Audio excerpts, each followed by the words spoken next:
Assalamualaikum warahmatullahi wabarakatuh. Kembali lagi dengan saya Siti Nur Aminah, mahasiswi akuntansi Universitas Muhammadiyah Tangerang. Jadi teman-teman, pada kesempatan kali ini saya akan menjelaskan tentang teori-teori akuntansi, diantaranya adalah teori informasi asimetris dan teori ekonomi mikro. Mari disimak penjelasannya, check it out. Jadi teman-teman, pertama-tama kita akan membahas tentang teori informasi asimetris. Nah, kondisi tentang teori informasi asimetris ini pertama kali dikemukakan atau dicetuskan oleh Arrow pada tahun 1963. Nah, dalam suatu artikel yang berjudul Uncertainty and the Welfare Economics of Medical Care di jurnal American Economic Review, teman-teman. Sedangkan istilah informasi asimetris itu digunakan oleh H. Kerloff pada tahun 1970 dalam karyanya yang berjudul The Market for the Lemons, Quality, Uncertainty, and the Market Mechanism. Ia menyebutkan bahwa dalam pasar barang kacangan yang seperti itu nilai rata-rata dari suatu komoditas akan cenderung turun, teman-teman, bahkan untuk barang dengan kualitas bagus sekalipun. Nah, penjual yang tidak memiliki nilai baik cenderung melakukan penipuan terhadap pembeli dengan memberi kesan seolah barang yang dijualnya ini adalah bagus. Nah, kondisi seperti itulah yang membuat banyak para pembeli menghindari penipuan atau menolak melakukan transaksi di dalam pasar tersebut. Bahkan, hal yang lebih buruk adalah menolak mengeluarkan uang besar dalam transaksi tersebut. Akibat hal tersebut, maka penjual yang benar-benar menjual barang dengan kualitas yang bagus itu menjadi tidak laku karena hanya dinilai murah oleh pembeli. Hingga akhirnya pasar justru dipenuhi oleh barang-barang dengan kualitas buruk. Untuk hal itu sangat diperlukan adanya kejujuran informasi yang diberikan oleh satu pihak dengan pihak lain, yang dalam hal ini penjual dan pembeli. Teman-teman, sejumlah penelitian menunjukkan bahwa pengungkapan atau disclosure atas laporan keuangan itu dapat mengurangi informasi asimetris. Nah, informasi akuntansi yang berkualitas berguna bagi investor untuk menurunkan ketidakseimbangan informasi atau asymmetry information.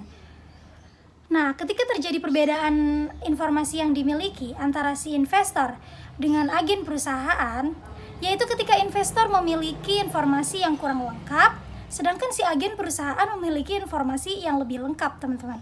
Nah, maka perbedaan ini dikenal dengan informasi asimetri. Informasi asimetri ini dapat menyebabkan adanya kerugian bagi pihak investor, sehingga regulator selalu meminta agar perusahaan yang telah terdaftar di bursa untuk melakukan transparansi dalam mengumumkan seluruh informasi yang ada agar tidak ada pihak yang dirugikan, teman-teman. Jadi teman-teman, informasi asimetris ini mempelajari mengenai penerbitan saham dengan informasi asimetris melalui berbagai waktu. Nah, perusahaan yang memiliki informasi kurang baik atas aset mereka akan diinformasikan secepatnya karena hal itu dapat merugikan perusahaan untuk menunda pemberitahuan informasi tersebut. Nah, akan tetapi informasi yang berkualitas baik itu ditahan sampai harga saham kembali normal dan selanjutnya diinformasikan kepada publik untuk mendapatkan penghargaan yang pada akhirnya menghasilkan harga saham perusahaan. Teman-teman, informasi asimetri terjadi karena adanya perbedaan kepentingan antara manajemen dengan pemilik modal. Hal itu diungkapkan oleh Suarjono pada tahun 2014. Nah, Suarjono mengatakan bahwa informasi asimetri ini adalah di mana manajemen sebagai pihak yang lebih menguasai informasi dibandingkan investor atau kreditor.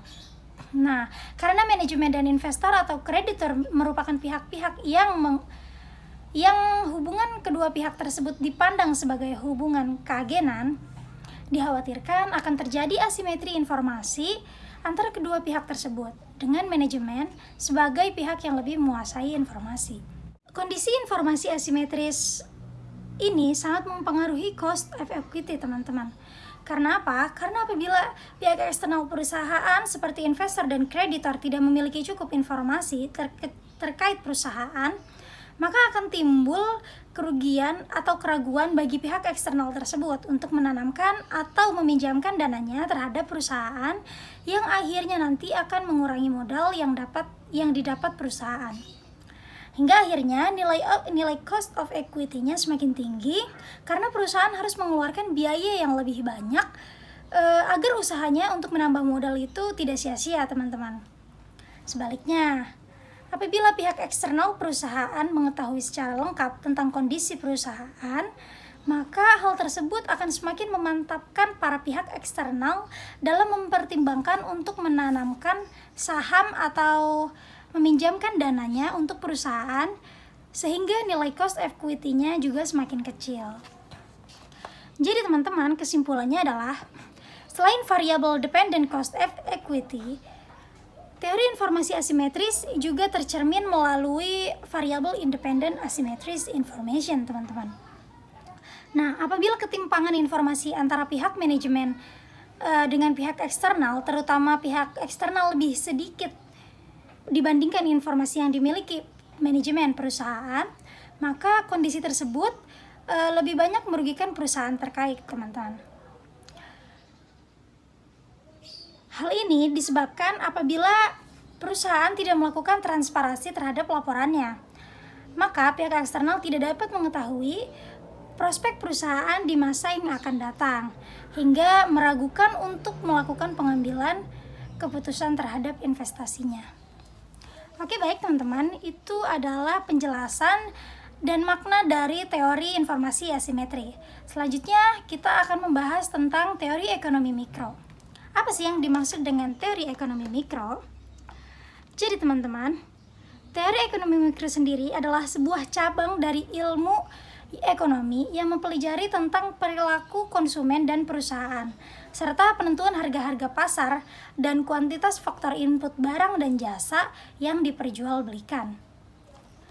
Teman-teman, ekonomi mikro ini meneliti bagaimana berbagai keputusan dan perilaku tersebut mempengaruhi penawaran dan permintaan atas barang dan jasa yang akan menentukan harga dan bagaimana harga pada gilirannya menentukan penawaran dan permintaan barang dan jasa selanjutnya. Jadi teman-teman, ekonomi mikro juga mempelajari bagaimana perilaku tiap-tiap individu dalam setiap unit ekonomi itu yang dapat berperan sebagai konsumen, pekerja, investor, pemilik lahan, ataupun perilaku dari sebuah industri, teman-teman. Nah, ekonomi mikro juga menjelaskan tentang how and why sebuah pengambilan keputusan dalam tiap-tiap unit ekonomi. Contohnya, ekonomi mikro menjelaskan bagaimana seseorang konsumen membuat keputusan dan pemilihan terhadap suatu produk ketika ada perubahan harga atau perubahan pendapatan. Nah, ekonomi mikro juga dapat menjelaskan perilaku industri dalam menentukan jumlah tenaga kerja, jumlah kuantitas, dan harga-harga yang terbaik. Hal itu diungkapkan oleh Lely pada tahun 2016. Ilmu ekonomi mikro pada dasarnya mempelajari perilaku ekonomi dari satuan pengambilan keputusan individu, seperti konsumen, pemilik sumber daya, dan perusahaan-perusahaan dalam perekonomian bebas usaha. Ilmu ekonomi mikro juga adalah merupakan suatu ilmu ekonomi yang mengkhususkan untuk mempelajari perilaku individu dalam rangka memenuhi kebutuhannya, teman-teman. Ada beberapa aspek dalam ekonomi mikro, yaitu analisis biaya, manfaatnya, elastisitas, model-model pasar, dan teori permintaan serta teori penawaran. Dalam teori permintaan dan penawaran, ada beberapa komponen ekonomi mikro yang mempengaruhi permintaan dan penawaran suatu produk, barang, atau jasa. Hal itu diungkapkan oleh Will Hetaria pada tahun 2013. Nah, hal-hal yang mempengaruhi ini ada 3. Yang pertama adalah interaksi di pasar barang. Lalu selanjutnya yang kedua adalah tingkah laku pelaku ekonomi, yaitu penjual dan pembeli. Dan yang terakhir, yang ketiga adalah interaksi dalam pasar faktor. Oke, baik, saya akan menjelaskan tentang faktor-faktor tersebut. Yang pertama adalah interaksi di pasar barang. Komponen pertama ini adalah sebuah kegiatan atau aktivitas yang terjadi dalam pasar barang, teman-teman. Pada dasarnya, dari sudut pandang ekonomi mikro, perekonomian sebenarnya tersusun dari gabungan berbagai jenis pasar, termasuk pasar barang.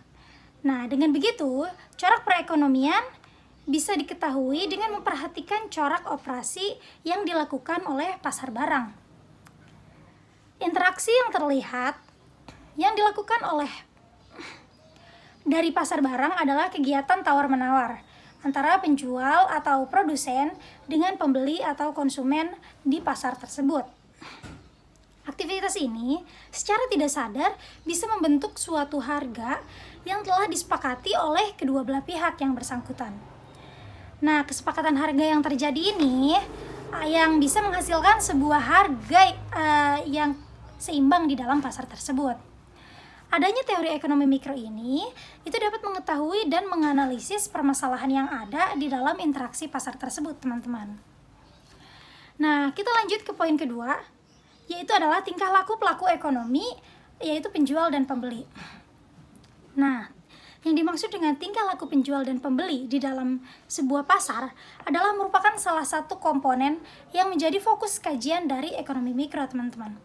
Segala bentuk aktivitas yang dilakukan oleh produsen dan konsumen di dalam pasar tersebut itu didasari dengan sebuah tujuan yang ingin dicapai.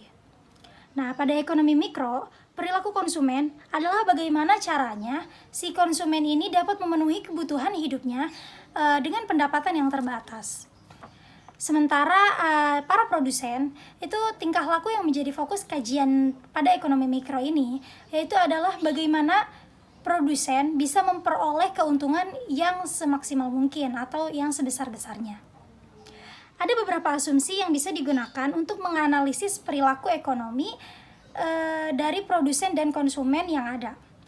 Antara lain, yang pertama adalah si produsen dan konsumen melakukan aktivitas perekonomian secara rasional dan terbuka. Yang kedua, aktivitas produsen dan konsumen dalam pasar dilandasi dengan tujuan-tujuan yang ingin mereka capai. Yang ketiga, konsumen berusaha untuk mendapatkan kepuasan yang maksimal. Nah, begitu juga dengan si produsen. Si produsen ingin mendapatkan keuntungan yang maksimal juga. Gitu, teman-teman. Nah, kita lanjut ke faktor yang ketiga, yaitu adalah interaksi dalam pasaran barang. Nah, pasar faktor fokus pada kajian interaksi yang terjadi antara penjual dan pembeli di dalamnya. Jadi, pasar-pasar faktor ini menjadi fokus kajian dalam ekonomi mikro karena pasar menyediakan faktor-faktor produksi yang dibutuhkan oleh produsen rumah tangga yang bisa digunakan untuk menjalankan kegiatan produksi, teman-teman. Nah, faktor produksi ini meliputi sumber daya alam, sumber daya manusia, sumber daya modal, serta kewirausahaan. Nah, faktor-faktor tersebut itu disediakan oleh rumah tangga konsumen, teman-teman. Rumah tangga konsumen akan mendapatkan balas jasa dari peranannya menyediakan faktor-faktor tersebut, yaitu pertama, si konsumen akan mendapatkan apa yang mereka mau. Dan dalam pasar faktor tersebut, ini akan membentuk harga keseimbangan yang terjadi akibat aktivitas tawar-menawar antara produsen dan konsumen itu sendiri. Jadi teman-teman, kesimpulannya adalah teori ekonomi mikro ini adalah teori yang mempelajari tentang bagaimana suatu perilaku atau aktivitas dari berbagai pihak yang termasuk ke dalam ekonomi mikro ini itu bisa mempengaruhi permintaan dan penawaran atas suatu produk, baik produk barang ataupun jasa yang akan menentukan harga dan bagaimana harga tersebut menentukan jumlah permintaan dan penawaran selanjutnya. Adapun beberapa komponen yang dapat mempengaruhi permintaan dan penawaran pada suatu produk, yaitu adalah interaktivitas dari tingkah laku pelaku ekonomi sehingga berdampak kepada kepuasan konsumen dalam pembelian yang berulang. Oke, baik teman-teman, mungkin itu saja yang dapat saya jelaskan dari teori informasi asimetris dan teori ekonomi mikro. Kurang lebihnya mohon maaf. Saya Siti Nuraminah pamit undur diri. Wassalamualaikum warahmatullahi wabarakatuh.